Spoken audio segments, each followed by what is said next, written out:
Son parfum m'a suivi jusqu'à mon oreiller.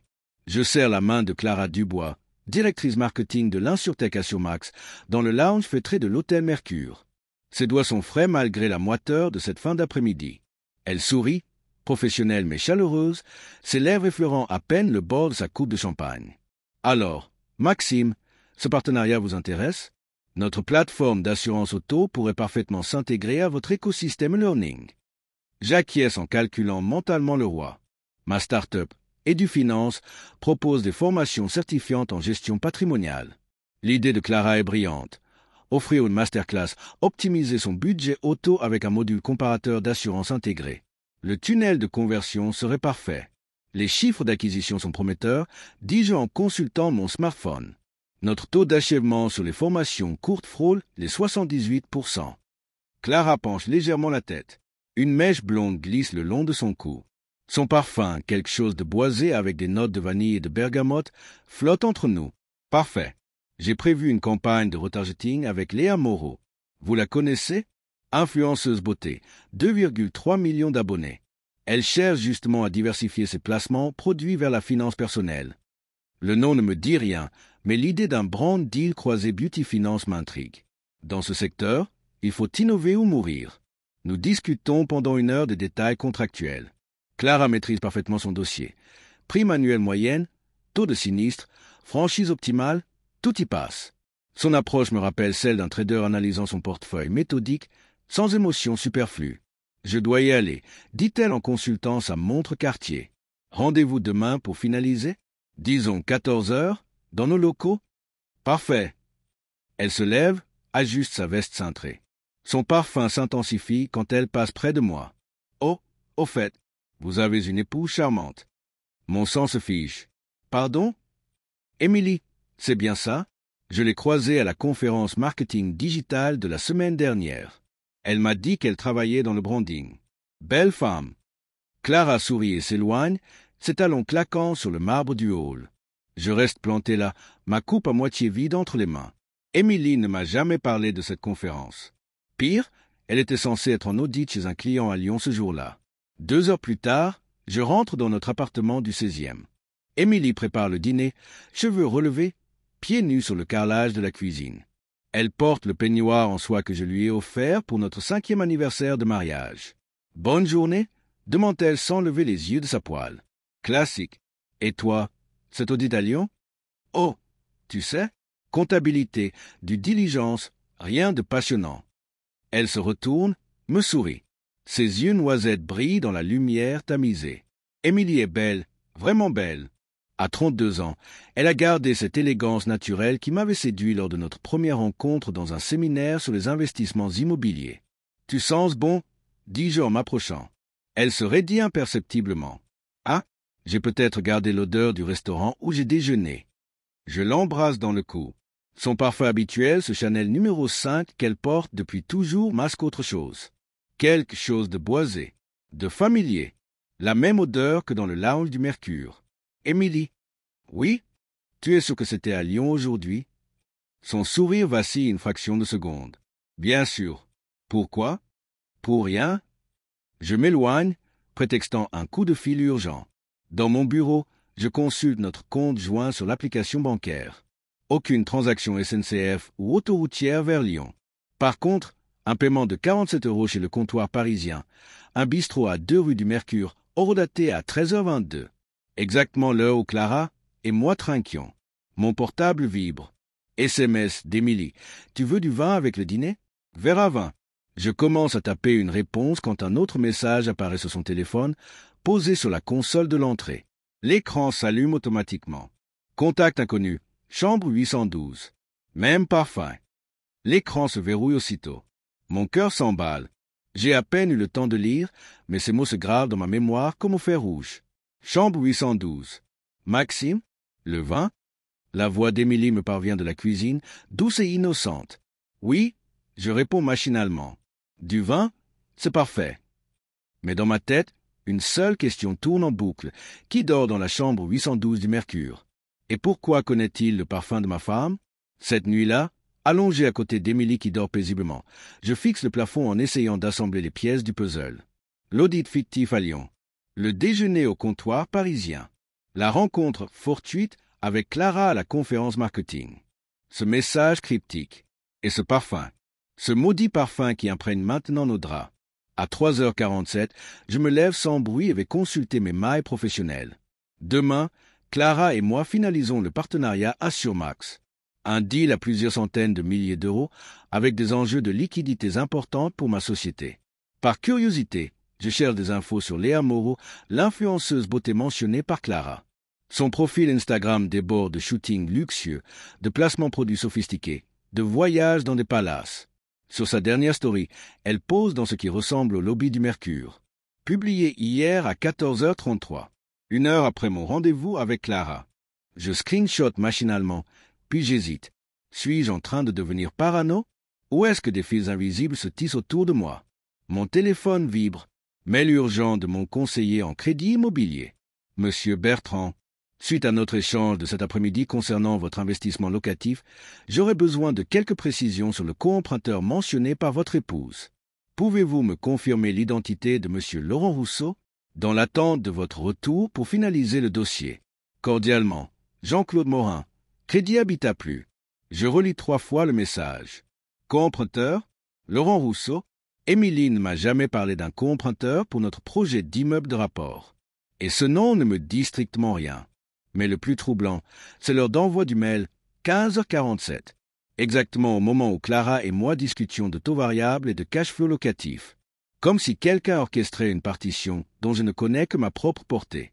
Je retourne me coucher, l'esprit en ébullition. Émilie a changé de position. Son visage, dans la pénombre, semble presque étranger. Ses lèvres entr'ouvertes murmurent des mots inaudibles. Dans son sommeil, elle sourit. Au matin, je saurai exactement ce que je dois faire. Car si on joue avec moi, je joue mieux. Mon fonds d'investissement m'a appris une règle simple. Dans toute négociation, celui qui maîtrise l'information contrôle l'issue. Et moi, Maxime Bertrand, je n'ai jamais perdu une seule négociation. Du moins, pas encore. Laurent Rousseau n'existe pas. Du moins, pas dans le fichier central des crédits, ni dans les bases sociétés comme que je consulte depuis 6 heures du matin. Mon café refroidit sur le bureau, tandis que je creuse méthodiquement chaque piste. Émilie dort encore, un bras replié sous l'oreiller, inconsciente du tremblement de terre qui secoue notre vie conjugale. Je compose le numéro de Jean-Claude Morin, mon conseiller crédit. Monsieur Bertrand, vous êtes matinal. Bonjour Jean-Claude. Ce Laurent Rousseau, vous pourriez me rafraîchir la mémoire? Dans quel contexte ma femme l'a-t-elle mentionné? Un silence. Le bruit de papier qu'on froisse. Eh bien, hier, vers 15h, Madame Bertrand m'a appelé pour modifier le montage financier. Elle souhaitait ajouter un co-emprunteur pour optimiser le taux. Très professionnel de sa part, d'ailleurs. Elle semblait parfaitement au courant des conditions LTV. 15h, pile au moment où Clara m'expliquait les subtilités des partenariats d'assurance. Émilie était censée être en audit comptable chez un client lyonnais. Pas en train d'appeler notre banquier pour restructurer notre investissement immobilier avec un inconnu. Jean-Claude, vous avez l'enregistrement de cet appel? Bien sûr, c'est réglementaire. Mais pourquoi? Simple vérification. Pourriez-vous me l'envoyer? C'est un peu inhabituel. Vous devriez en parler avec votre épouse. Non? Envoyez-moi cet enregistrement. Jean-Claude. Maintenant. Mon ton ne souffre aucune discussion. Dans mon métier, j'ai appris que l'autorité naturelle vaut tous les arguments juridiques. Très bien. Je vous l'adresse dans l'heure. Le fichier audio arrive à 8h23. J'enfile mes écouteurs et lance la lecture. Allô, Jean-Claude? C'est Émilie Bertrand. Sa voix. Indéniablement sa voix. Mais quelque chose cloche. Une intonation que je ne lui connais pas. Plus grave, plus assurée. Je souhaiterais ajouter un co-emprunteur sur notre dossier. Laurent Rousseau. Il dispose d'un excellent profil patrimonial. Elle détaille ensuite des revenus, des garanties, un portefeuille d'investissement, avec une précision qui m'épouvante. Comme si elle connaissait ce Laurent Rousseau par cœur. Mon mari est d'accord, bien entendu. Nous en avons discuté ce matin. Mensonge. Ce matin-là, nous avons parlé de son audit à Lyon et du nouveau café que j'avais testé près de mon bureau. Je coupe l'enregistrement. Mes mains tremblent légèrement. Tu écoutes quoi? Émilie apparaît dans l'embrasure, cheveux ébouriffés, un mug de thé fumant à la main. Elle porte un de mes t-shirts, trop grand pour elle, qui lui donne un air vulnérable. Des podcasts business. Tu connais Laurent Rousseau? Elle ne scie pas. Pas un frémissement. Soit elle est devenue une menteuse exceptionnelle, soit j'ai épousé une parfaite inconnue. Non. Pourquoi? Simple curiosité. Je me lève, l'embrasse sur le front. Son parfum habituel, ce matin. Chanel numéro 5, rien d'autre. Je pars plus tôt aujourd'hui. Rendez-vous important avec Assurmax. Ah oui, ton partenariat assurance. Tu me raconteras? Bien sûr. Nouveau mensonge. À partir d'aujourd'hui, je ne lui raconte plus rien. Dans l'ascenseur, j'active une application que m'avait conseillé Thomas, mon associé, ancien de la cybersécurité financière. TwinSIM Pro. Officiellement, c'est pour sauvegarder les données familiales en cas de vol. Officieusement, ça clone discrètement une carte SIM. La procédure prend 3 minutes. Le temps qu'Emily prenne sa douche, j'ai accès à ses SMS, mais et géolocalisation. Légalement, c'est une zone grise. Moralement, après ce que j'ai découvert, je m'en fous. Premier test, je lui envoie un SMS depuis mon portable. Bonne journée, ma chérie. Je t'aime. 2 cœurs. Réception instantanée sur mon application miroir. Le système fonctionne. Les locaux d'Assurmax occupent 2 étages d'un immeuble haussmannien près de l'Opéra. Clara me reçoit dans une salle de conférence aux baies vitrées donnant sur les toits parisiens. Maxime, ravi de vous revoir. Elle porte un tailleur noir qui épouse parfaitement ses formes. Son parfum, ses fragrances boisées que j'ai reconnues sur Émilie, embaument la pièce. J'ai préparé les derniers éléments contractuels, dis-je en sortant mon laptop. Nous passons 2 heures sur les détails, commission sur chaque police souscrite via ma plateforme, objectif d'acquisition client, métrique de performance. Clara maîtrise chaque aspect technique. Son approche me rappelle celle des traders que je côtoie. Efficace, directe, légèrement prédatrice. Au fait, dit-elle en consultant son smartphone, Léa Moreau arrive dans 1 heure. J'ai pensé qu'une rencontre en présentiel serait plus productive pour le brand deal. Excellente idée. Mon portable vibre. Notification TwinSIM, nouveau message sur le téléphone d'Emily. Contact inconnu, RDV décalé à 16 heures. Suite 412. Emily, ok. Même tarif? Contact inconnu. Bien sûr. Tu es parfaite. Mon sang se glace. Suite 412. Dans quel hôtel? Et surtout, quel tarif? Tout va bien? Demande Clara. Je force un sourire. Parfaitement. Mais dans ma tête, les scénarios les plus sombres se bousculent. Ma femme qui négocie des tarifs avec des inconnus, des suites d'hôtels, des rendez-vous secrets. Mon téléphone vibre encore. Cette fois, c'est un appel direct sur la ligne d'Emily. Je décroche discrètement, mais en mode haut-parleur silencieux. Allô? La voix d'Emily, prudente. C'est moi. Tu peux parler? Voix masculine, grave, avec un léger accent du Sud. Pas maintenant. Je suis occupé. Le client de ce midi était satisfait. Il recommande tes services. Tu accepterais un forfait week-end? Ça dépend du lieu et de la prestation. Cannes. Shooting backstage pour une marque de cosmétiques. 3 jours, logé au Martinez. 5 000 € net. C'est intéressant. Envoie-moi le brief. La conversation se termine. Je reste interdit. Shooting? Cosmétique? Émilie ne m'a jamais dit qu'elle travaillait dans ce secteur. Maxime? Clara me regarde avec inquiétude. Désolé. Appel urgent de mon associé. Pas de souci. Tenez, Léa arrive justement. La porte s'ouvre sur une jeune femme de 28 ans environ, cheveux châtains, silhouette de mannequin. Léa Moreau en personne. Son aura de star des réseaux sociaux emplit instantanément la pièce. Bonjour.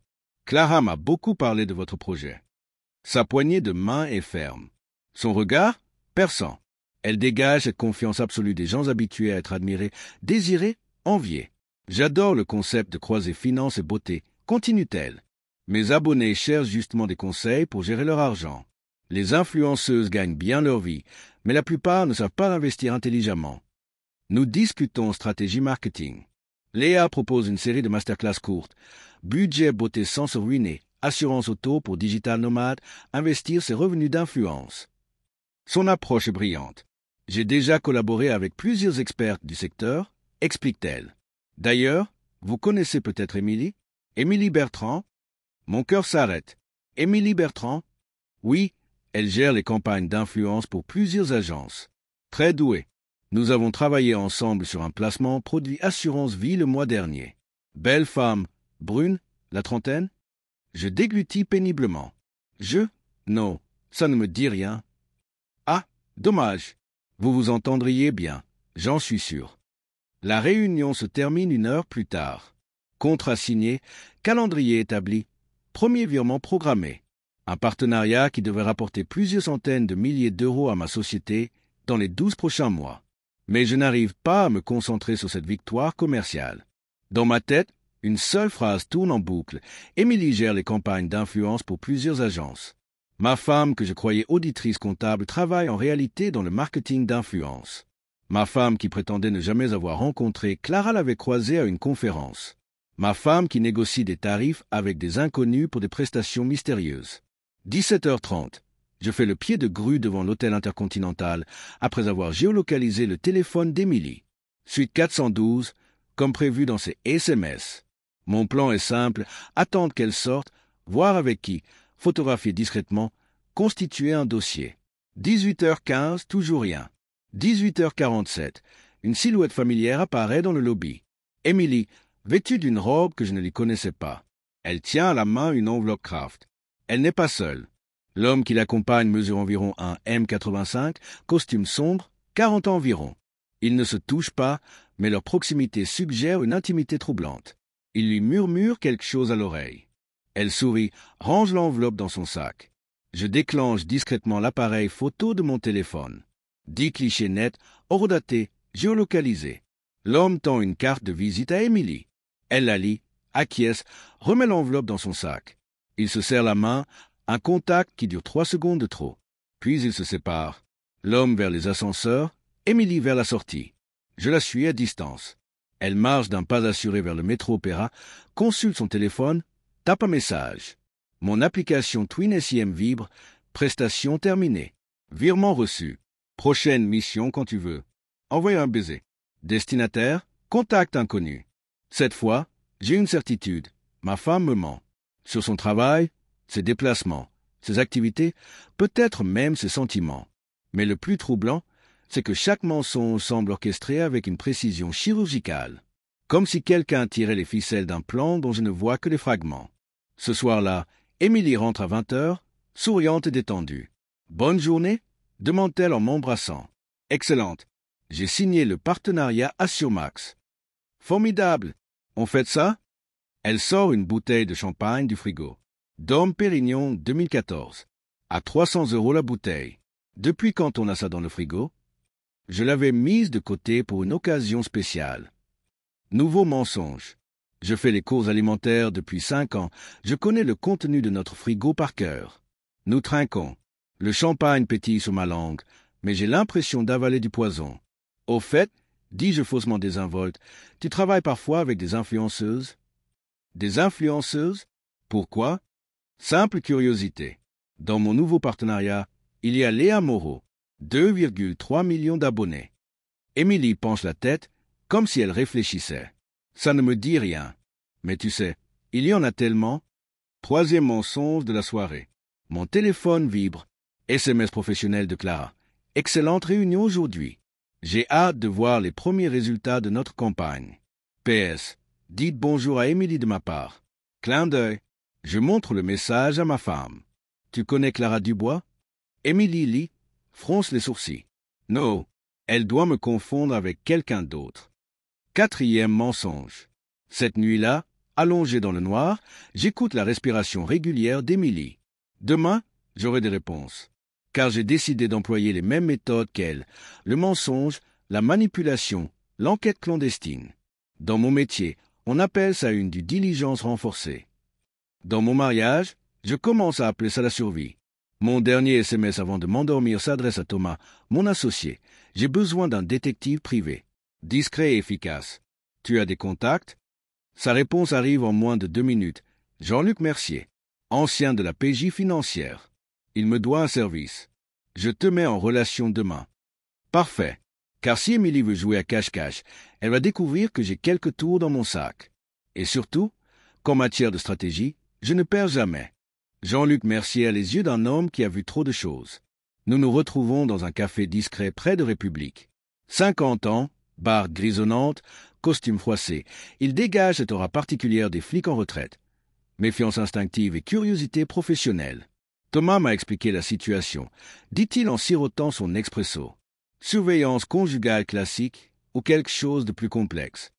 Plus complexe, je pense. Ma femme semble mener une double vie professionnelle. Peut-être personnelle aussi. Je lui montre les photos prises devant l'Intercontinental, l'enregistrement de l'appel à notre banquier, les captures d'écran des SMS cryptiques. Jean-Luc examine chaque élément avec la minutie d'un expert comptable analysant un bilan. L'homme sur la photo, je le connais. Vincent Legrand, directeur commercial chez Luxe et Influence, une agence spécialisée dans les placements produits haut de gamme. Clientèle fortunée, marque premium, influenceuse triée sur le volet. Émilie travaillerait pour cette agence. Possible, ou alors elle utilise leurs services. Dans ce milieu, la frontière entre prestataire et cliente est parfois floue, surtout quand on a le profil pour devenir influenceuse soi-même. Il range les documents dans une chemise cartonnée. Je vais creuser. Compte en banque, déplacement, contact téléphonique, réseaux sociaux cachés. Dans 48 heures, vous saurez exactement ce que fait votre épouse de ces journées. Combien? 2000 €, plus les frais si je dois me déplacer en province. Marché conclu. Nous nous serrons la main. En sortant du café, j'ai l'impression de franchir une ligne rouge. Mais après les mensonges accumulés, je n'ai plus le choix. L'après-midi, réunion de suivi chez Assurmax. Clara m'accueille avec son sourire professionnel, mais je décèle une tension inhabituelle dans son regard. Problème avec le partenariat? Je demande. Non, au contraire. Les premiers chiffres sont excellents. 847 prospects générés en 48 heures, taux de conversion à 12,3%. Léa fait un travail remarquable. Elle me montre les statistiques sur son écran. Effectivement, les métriques sont impressionnantes. Notre campagne de retargeting performe au-delà des prévisions. Mais, je sens qu'elle cache quelque chose. Il y a eu un incident technique hier. Une tentative d'intrusion sur notre serveur CRM. Nos données clients ont été ciblées. Rien de grave, mais notre service informatique recommande de changer tous les accès. Mon sang se glace. Une cyberattaque précisément au moment où nous lançons notre partenariat, les coïncidences s'accumulent de manière suspecte. Vous avez identifié l'origine de l'attaque. L'adresse IP menait à un serveur proxy anonyme. Professionnel, mais pas insurmontable à tracer. Notre expert sécurité pense à de l'espionnage industriel. Clara s'approche de moi. Son parfum, ce maudit parfum qui hante mes nuits, emplit mes narines. Maxime, puis-je vous faire une confidence? Je vous écoute. Hier soir, j'ai eu un dîner avec Vincent Legrand, de Luxe et Influence. Il m'a posé beaucoup de questions sur vous, vos méthodes, votre stratégie, vos projets d'expansion. J'ai trouvé ça étrange.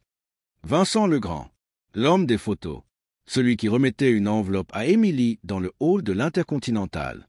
Qu'est-ce que vous lui avez dit? Rien de confidentiel, mais j'ai eu l'impression qu'il me sondait, comme s'il cherchait des failles dans notre partenariat. Une pièce de plus dans le puzzle. Vincent s'intéresse à mes affaires. Émilie travaille avec Vincent. Clara connaît Vincent. Et moi, je découvre tout cela au compte-gouttes, toujours en retard d'une information cruciale. Clara, avez-vous déjà travaillé avec Vincent Legrand? Elle hésite une fraction de seconde. Occasionnellement. Dans notre métier, on se croise forcément. Pourquoi? Simple curiosité professionnelle. Mais dans ma tête, les connexions se dessinent. Un écosystème d'influence croisée dont je ne maîtrise aucun paramètre. 18h30, trajet retour au métro. Mon téléphone vibre, notification Twin SIM. Émilie a un contact inconnu. J'ai parlé avec monsieur ce soir, 21h, endroit habituel. Il faut qu'on révise la stratégie. Contact inconnu. Parfait. Tu as les derniers chiffres? Émilie, dans mon sac. Les liquidités sont transférées. Contact inconnu. Excellent. Tu es vraiment doué pour ça. Émilie, j'ai appris avec les meilleurs. Envoyez un baiser. Quelle liquidité? Notre compte joint affiche un solde stable. À moins qu'Émilie n'ait ouvert d'autres comptes. À mon insu, je compose le numéro de notre conseiller patrimoine, DJ Moreau. Maxime, comment allez-vous? Bien, DJ. Question rapide. Émilie a-t-elle ouvert de nouveaux placements récemment? Assurance vie. PEA. Quelque chose dans ce genre? Attendez. Bruit de clavier. Effectivement. PEA ouvert le mois dernier, versement initial de 35 000 euros.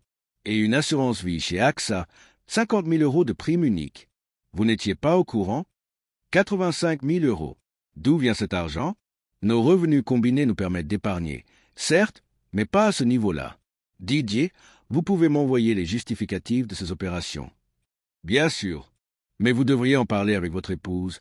Elle est mieux placée que moi pour... Envoyez-moi les documents. Didier. Maintenant. Très bien. Les PDF arrivent 20 minutes plus tard. Je les épluche dans le RR, penché sur mon smartphone. Justificatif de versement. 2 virements depuis un compte BNP que je ne connaissais pas. Titulaire, Émilie Bertrand, consultant marketing. Solde au jour de l'opération. 127 000 euros. 127 000 euros. Sur un compte que j'ignorais totalement. Ma femme dispose d'une fortune cachée équivalente à 2 années de son salaire officiel d'auditrice. Comment? Depuis quand? Et surtout, pourquoi me mentir à ce point? Mon téléphone vibre encore. Cette fois, c'est un appel direct. Jean-Luc Mercier. Maxime? J'ai du nouveau. Pas au téléphone. On peut se voir ce soir? Bien sûr. Où? Café de Flore. 22 heures, comptoir du fond.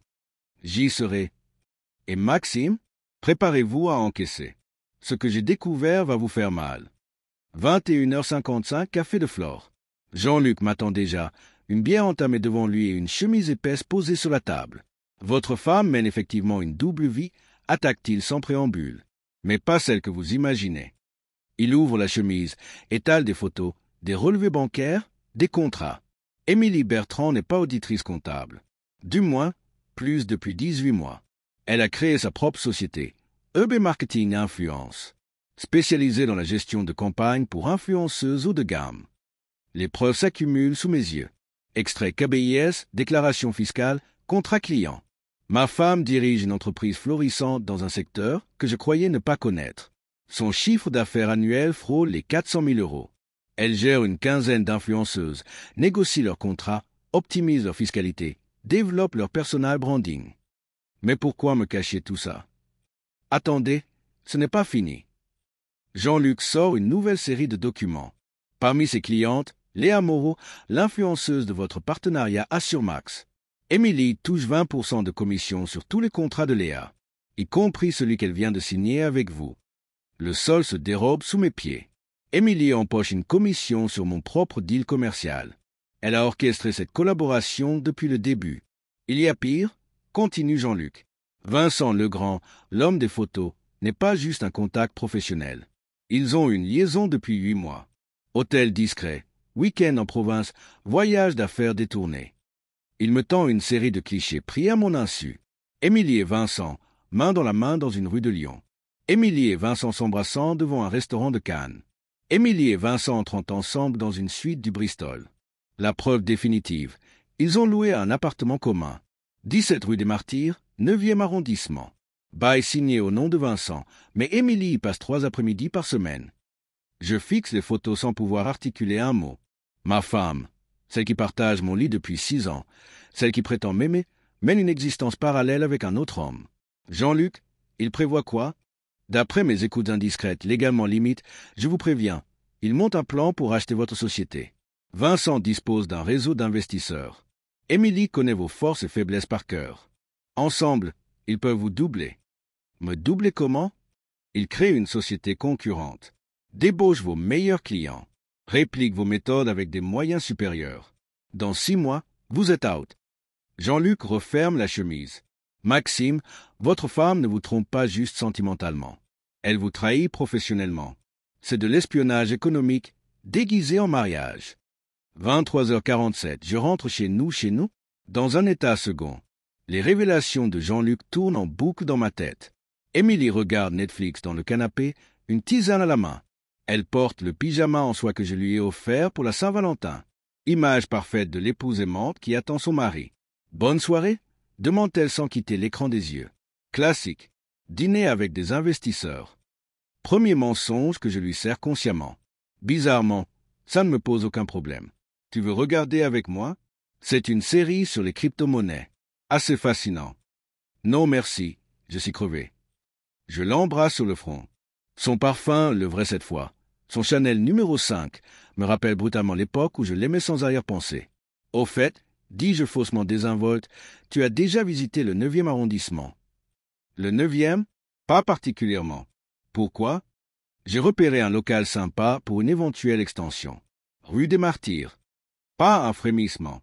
Elle ment avec un naturel déconcertant. Ah, intéressant. Tu veux que je vienne voir? Pas la peine. C'était juste une idée en passant. Dans la salle de bain, je me brosse les dents en fixant mon reflet dans le miroir. L'homme que je vois a vieilli de 10 ans en une semaine. Très tiré, regard dur, mâchoire crispée. Mon téléphone vibre. SMS d'un numéro inconnu. Vous cherchez des preuves? Regardez sous votre matelas. Mon cœur s'emballe. Qui a ce numéro? Comment cette personne sait-elle ce que je traverse? J'attends qu'Émilie s'endorme pour soulever discrètement notre matelas. Une clé USB scotchée sur le sommier. Je la récupère, me glisse dans mon bureau, l'insère dans mon ordinateur. Un seul fichier, vidéo. Durée, 34 minutes. Je lance la lecture. Image de surveillance, visiblement prise depuis la chambre d'un hôtel. Émilie et Vincent, nus, dans un lit que je ne reconnais pas. Mais ce ne sont pas leurs ébats qui me choquent. Ce sont leurs paroles. Le crédit immobilier de Maxime sera validé la semaine prochaine, dit Émilie.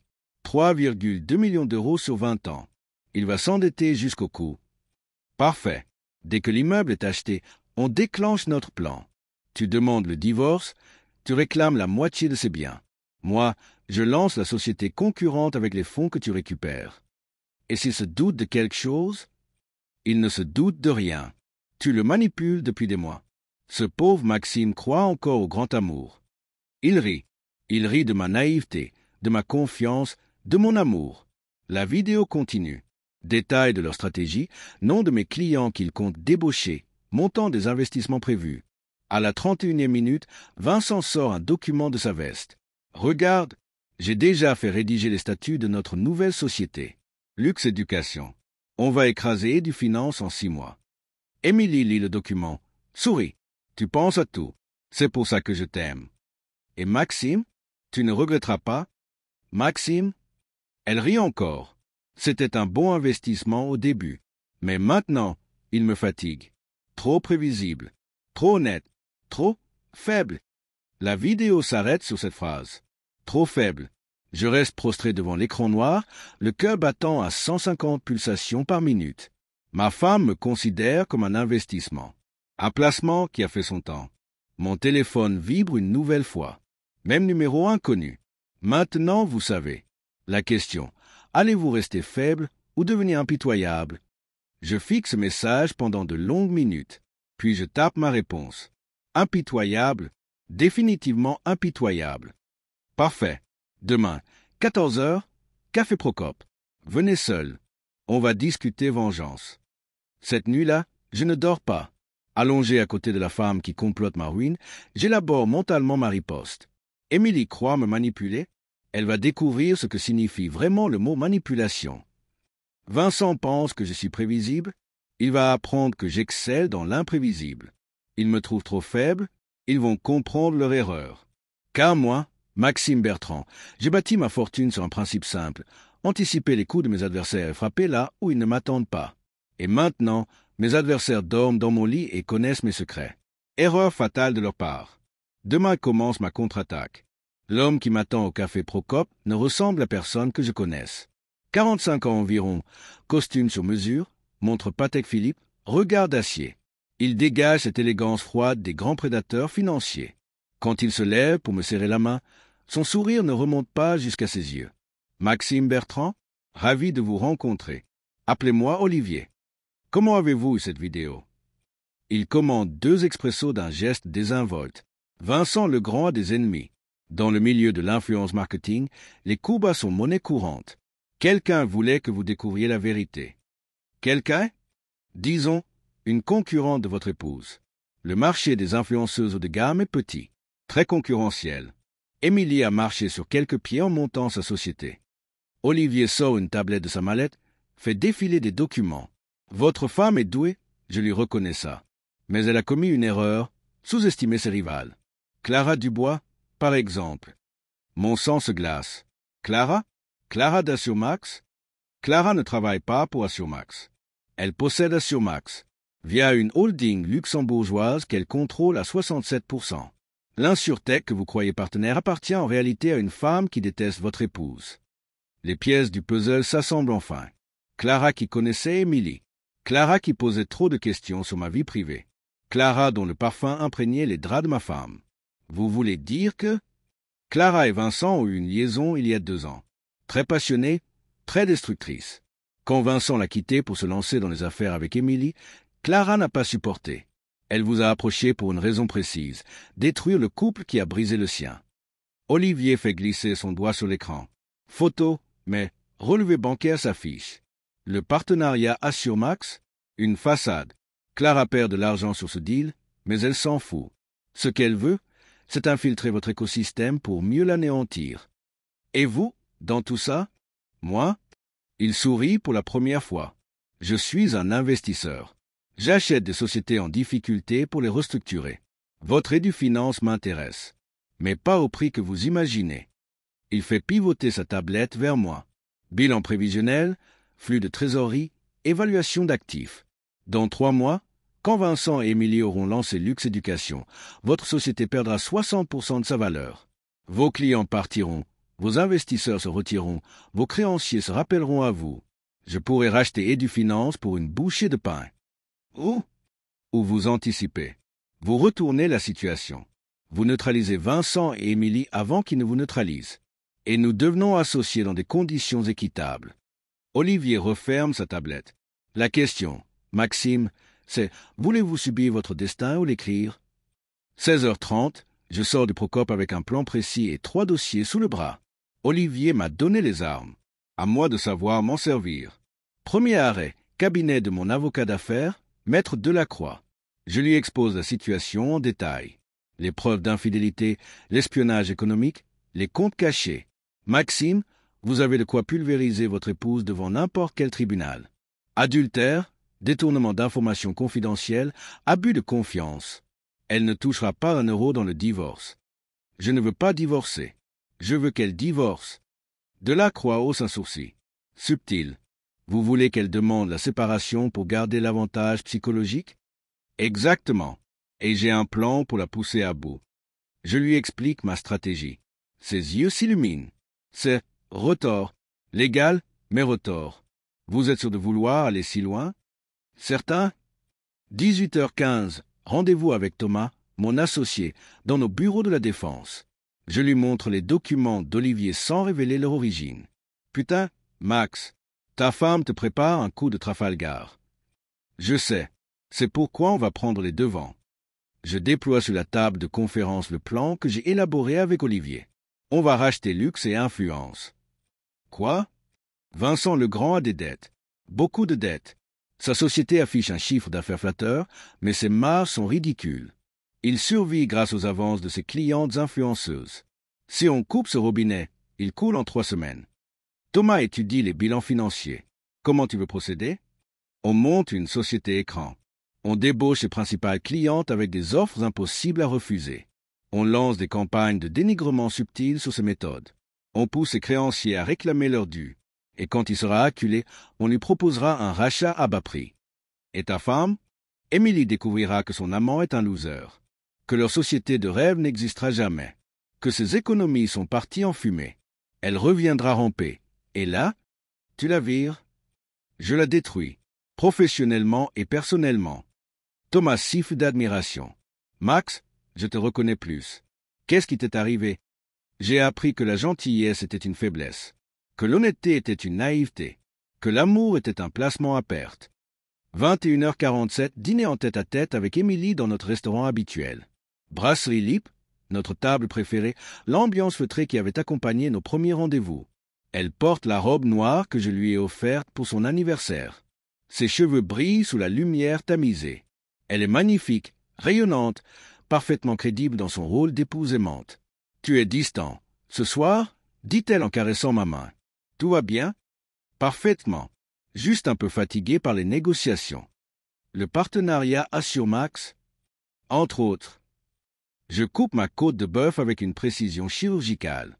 Chaque geste calculé. Chaque mot pesé. Émilie, j'ai une proposition à te faire. Je t'écoute. Et si on prenait quelques jours de vacances, juste nous deux, pour se retrouver? Elle sursaute imperceptiblement. Maintenant?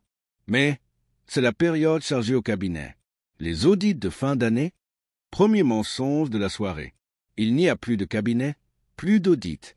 Juste sa société secrète et ses plans de trahison. Bien sûr. J'oubliais. Mais on peut reporter à février? Février, c'est parfait. En février, Vincent Legrand sera ruiné. Leur société fantôme n'existera plus.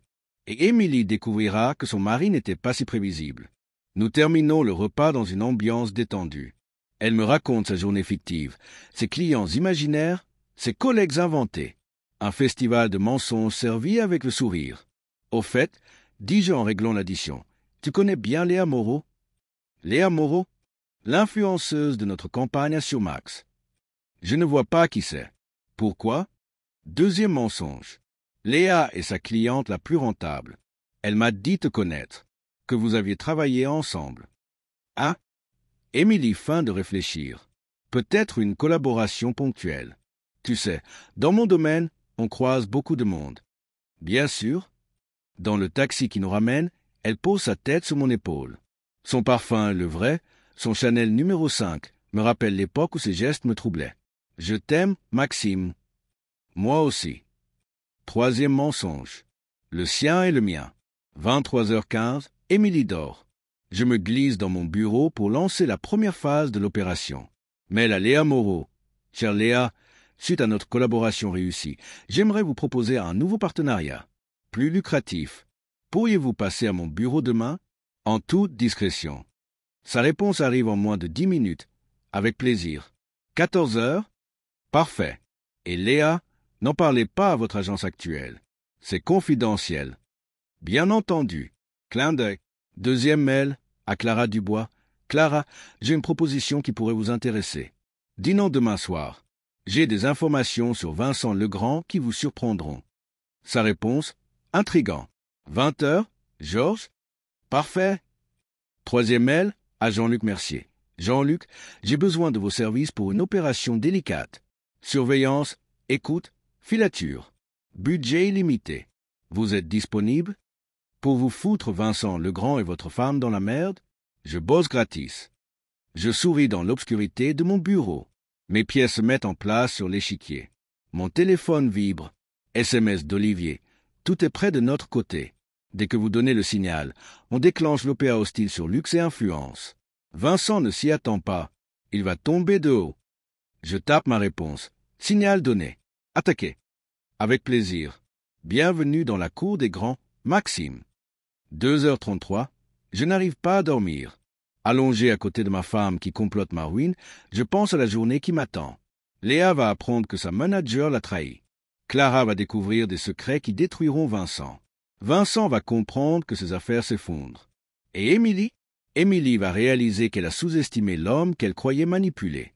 Mon téléphone vibre une dernière fois. Message d'un numéro que je ne connais pas. Monsieur Bertrand, nous devons nous parler. Demain, 11h, parking souterrain de la Défense. Niveau -3, place 247. Venez seul. C'est au sujet de la clause 12. Clause 12? Quelle clause 12? De quel contrat parle ce correspondant anonyme? Je relis le message 3 fois. L'angoisse me noue l'estomac. Ai-je négligé un détail crucial dans mes plans de vengeance? Ai-je signé un piège sans m'en apercevoir? Demain, avant de détruire mes ennemis, il faudra que je découvre qui tire vraiment les ficelles de cette histoire. Car une certitude s'impose. Dans cette guerre d'influence croisée, je ne suis peut-être pas le stratège que je croyais être, mais le prédateur que je refuse de devenir. 11h, parking souterrain de la Défense, niveau -3. L'homme qui m'attend près de la place 247e glace le sang. Mon père. 68 ans, cheveux blancs, costume anthracite, même regard d'acier que dans mes souvenirs d'enfance. Je ne l'avais pas vu depuis le divorce de mes parents, il y a 15 ans. Bonjour, Maxime. Papa, qu'est-ce que tu fous là? Il sourit, ce sourire en coin qui m'avait tant impressionné quand j'étais gosse. Je tire les ficelles, mon fils. Depuis le début. Le monde vacille autour de moi. Les néons du parking clignotent. Ma respiration s'accélère. Quoi? Assieds-toi. Il me désigne le capot d'une Porsche. Sort de sa mallette une chemise épaisse. Olivier Mercier, mon homme de confiance depuis 20 ans.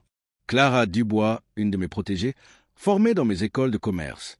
Jean-Luc Mercier, ancien flic corrompu que j'ai sorti d'un sale pétrin. Vincent Legrand, un pion utile, mais jetable. Chaque nom tombe comme un coup près.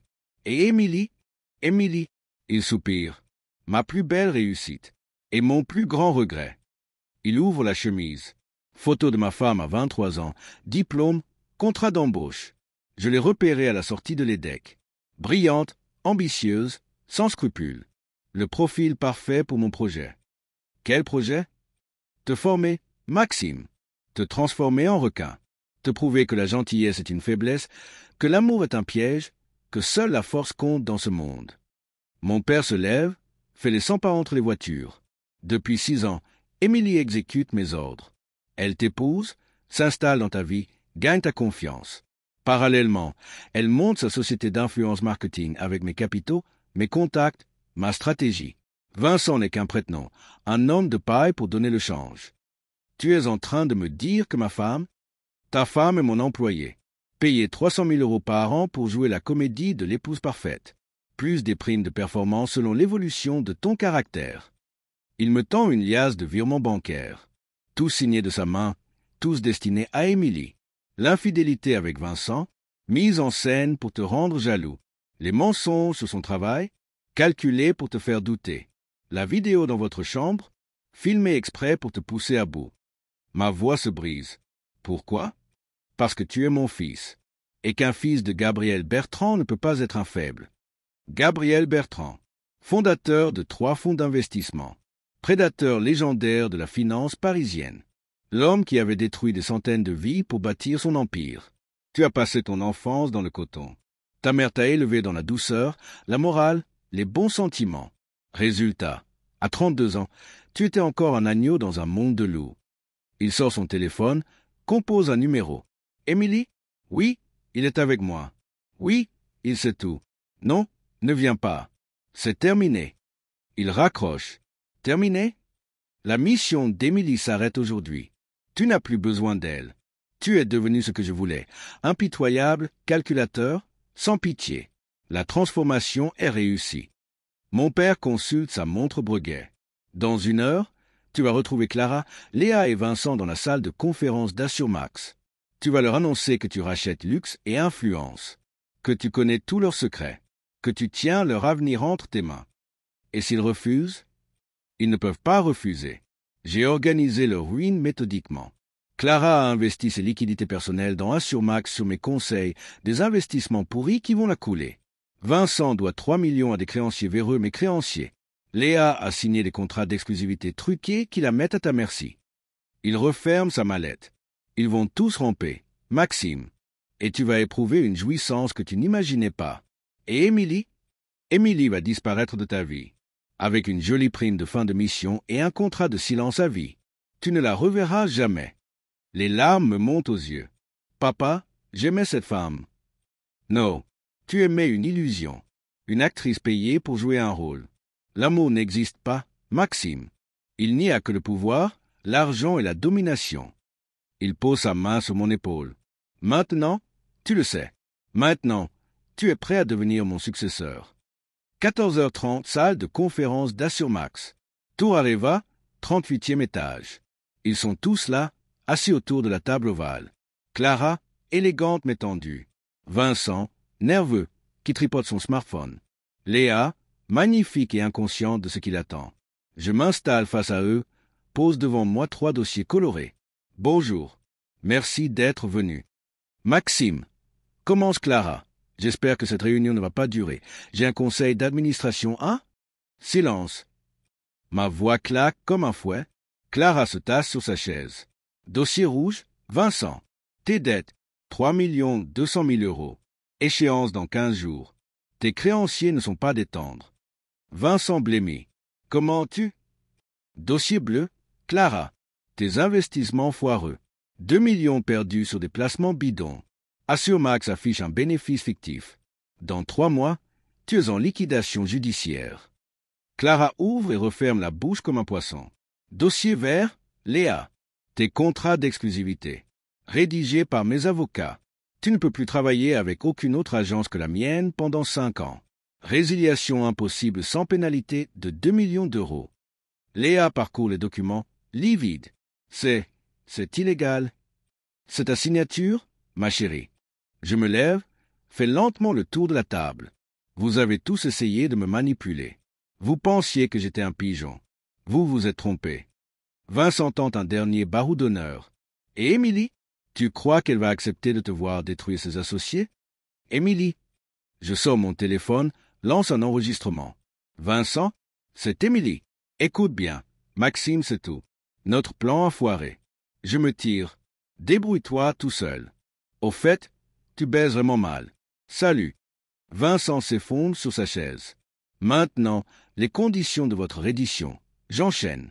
Vincent, tu me cèdes tes parts de luxe et influence pour un euro symbolique.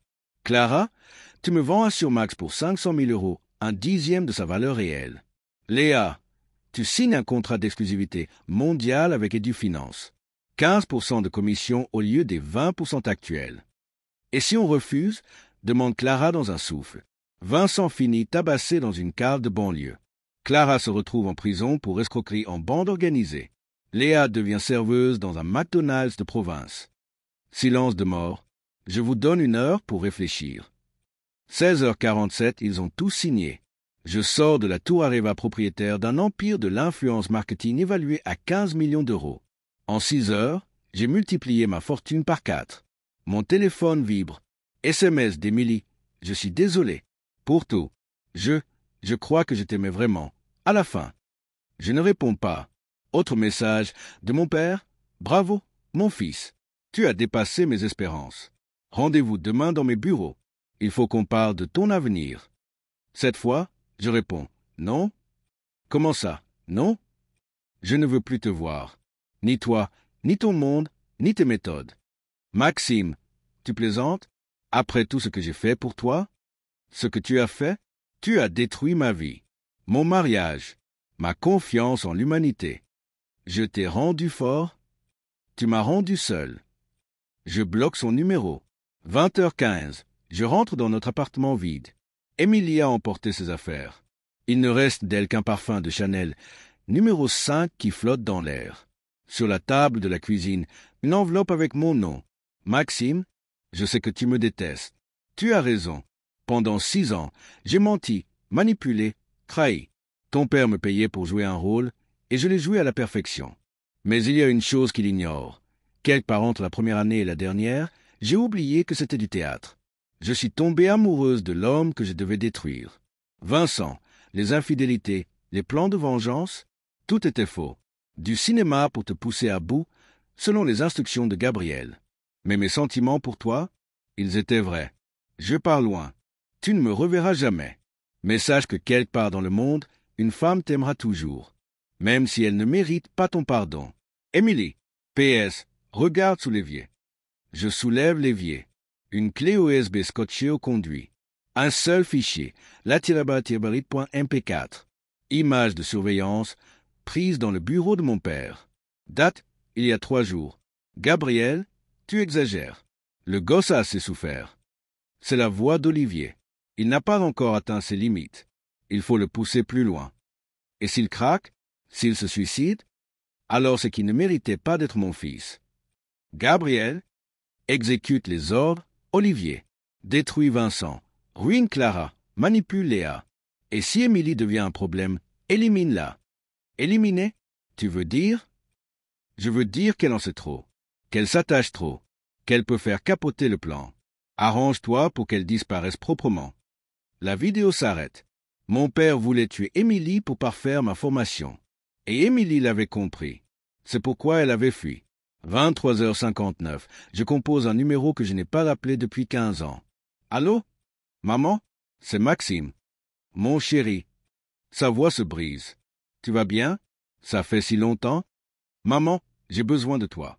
J'ai fait des choses terribles. Je suis devenu quelqu'un que je ne reconnais pas.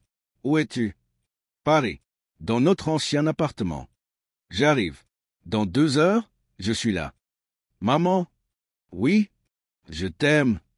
Moi aussi, mon petit garçon. Moi aussi.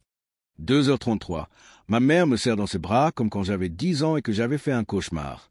Raconte-moi tout, mon chéri. Je lui raconte. Émilie, les mensonges, la vengeance, mon père, la manipulation. Tout. Maxime, dit-elle quand j'ai terminé, ton père t'a fait du mal. Beaucoup de mal. Mais ce n'est pas trop tard. Tu peux encore choisir qui tu veux être. Je ne sais plus. Maman, j'ai détruit des vies aujourd'hui. J'ai aimé ça. C'est ça, le pire, j'ai aimé les voir en paix. Alors utilise ce pouvoir pour réparer. Aide Vincent à rembourser ses dettes. Aide Clara à sauver sa société. Aide Léa à négocier de meilleurs contrats. Et Émilie, elle caresse mes cheveux. Si tu l'aimes vraiment, retrouve-la. 6 heures du matin. J'envoie 3 mailles. À Vincent. Tes dettes sont annulées. Luxe et influence restent à toi. Bonne chance. À Clara. Asiomax reste ta propriété. J'annule la vente. Nos chemins se séparent ici. À Léa. Contrat d'exclusivité annulé. Tu es libre de tes choix. Puis à 4e, un détective privé international. Je cherche une femme. Émilie Bertrand, 32 ans. Partie de Paris hier. Budget illimité. Pas pour lui nuire. Pour lui demander pardon. 3 mois plus tard. Café au bord du lac d'Annecy. Elle est assise face aux montagnes. Cheveux au vent.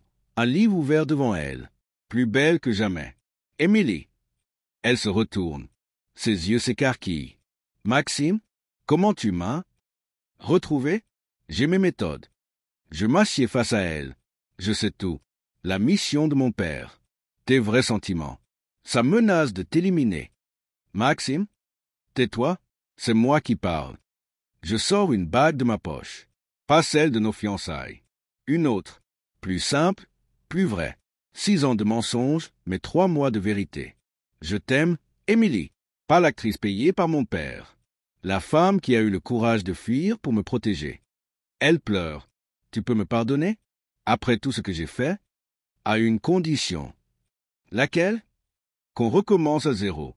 Nouveau nom, nouvelle vie, nouveau pays. Loin de mon père, loin de son monde, loin de tout ça. Elle tend sa main. J'y glisse la bague. Oui. 2 ans plus tard, maison sur la côte californienne. Émilie, qui s'appelle maintenant Sarah, enseigne le français dans une université locale. Moi, désormais Michael, je dirige une petite association d'aide aux entrepreneurs en difficulté. Nous coulons des jours paisibles, loin des manipulations et des trahisons. Parfois, le soir, en regardant le soleil se coucher sur l'océan, je repense à cette période sombre de ma vie, à cette guerre d'influence qui avait failli me détruire. Mon téléphone vibre rarement. Mais ce soir-là, un SMS d'un numéro français me glace le sang. Mon cher fils, j'espère que tu profites bien de ta nouvelle vie. Embrasse Émilie pour moi. PS. Tu étais piégé depuis le premier jour. Même ta fuite était prévue. Même Sarah fait encore partie du plan. Bisous. Papa. Je regarde ma femme qui prépare le dîner en fredonnant. Elle se retourne, me sourit. Tout va bien, chérie? Parfaitement. Mais dans ses yeux noisettes, je viens de voir briller cette lueur que je connaissais si bien. Cette lueur calculatrice. Cette lueur de prédateur. Et je comprends que l'histoire ne fait que commencer.